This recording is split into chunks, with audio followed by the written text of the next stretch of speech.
सुप्रभात मेरे प्यारे बच्चों। आज हम अपनी पाठ्य पुस्तक का चौथा पाठ पढ़ेंगे, जो एक कविता है जिसका शीर्षक है दीवानों की हस्ती। पिछली कक्षा में इसका अर्थ मैं नहीं समझा पाया था। उसके पीछे वजह यह थी कि मैं बहुत व्यस्त था।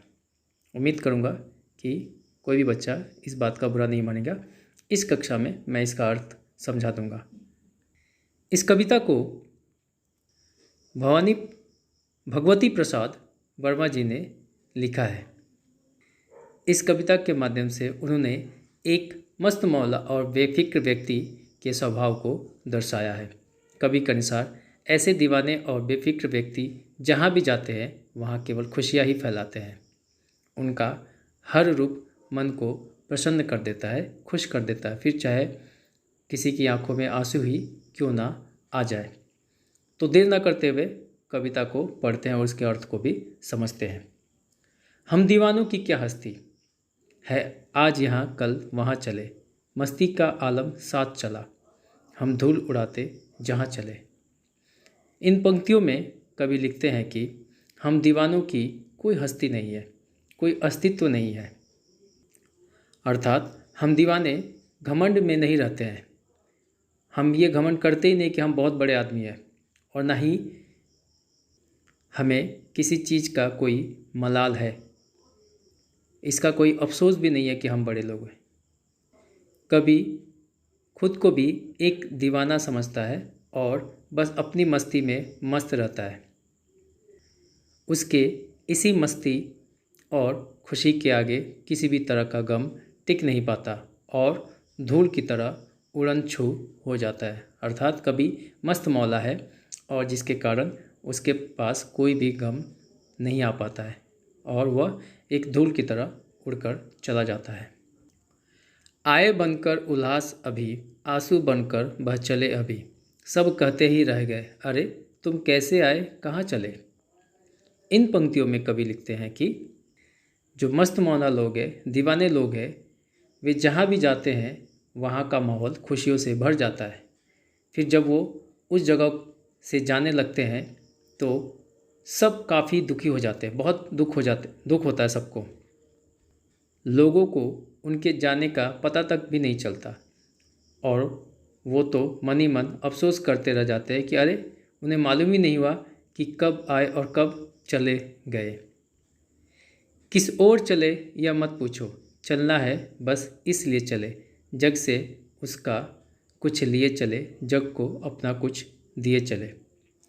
यहाँ कवि लिखते हैं कि हमसे मत पूछो कि हम कहाँ जा रहे हैं, मुझे तो बस चलते रहना है, इसलिए मैं चले जा रहा हूँ। मैंने इस दुनिया से कुछ ज्ञान प्राप्त किया है और अब उस ज्ञान को बाकी लोगों के साथ बांटना चाहता हूँ, इसलिए मुझे निरंतर चलते रहना होगा। मैं एक जगह स्थिर नहीं रह सकता।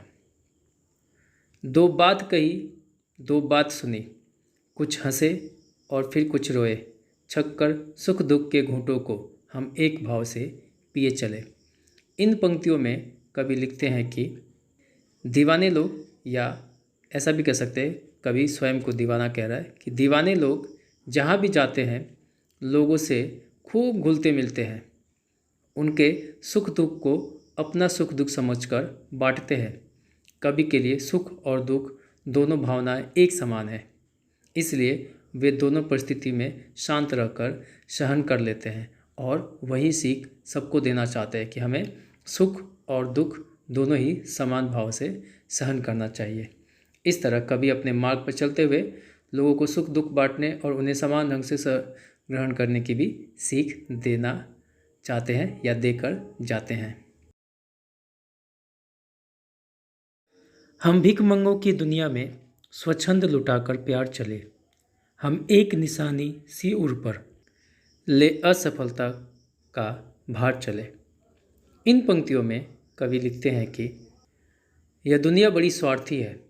लोग स्वार्थ में इतने अंधे हैं कि बस भिखमंगों की तरह सबसे कुछ न कुछ मांगते ही रहते हैं, मगर कभी ऐसा नहीं है, कभी स्वार्थी नहीं है। इसलिए उन्होंने स्वार्थी दुनिया पर बिना किसी शर्त के अपना अनमोल प्यार लुटाया है, अनमोल जिसका कोई मोल नहीं है। बहुत कीमती प्यार लुटाया है। लोगों को प्यार बांटने का खूबसूरत एहसास हमेशा कवि के दिल में रहता है। वे आगे ये भी लिखते हैं कि उन्होंने जीवन में काफ़ी बार असफलता और हार का स्वाद भी चखा है। उन्होंने बहुत बार जीवन में असफलता और हार को भी ग्रहण किया है, लेकिन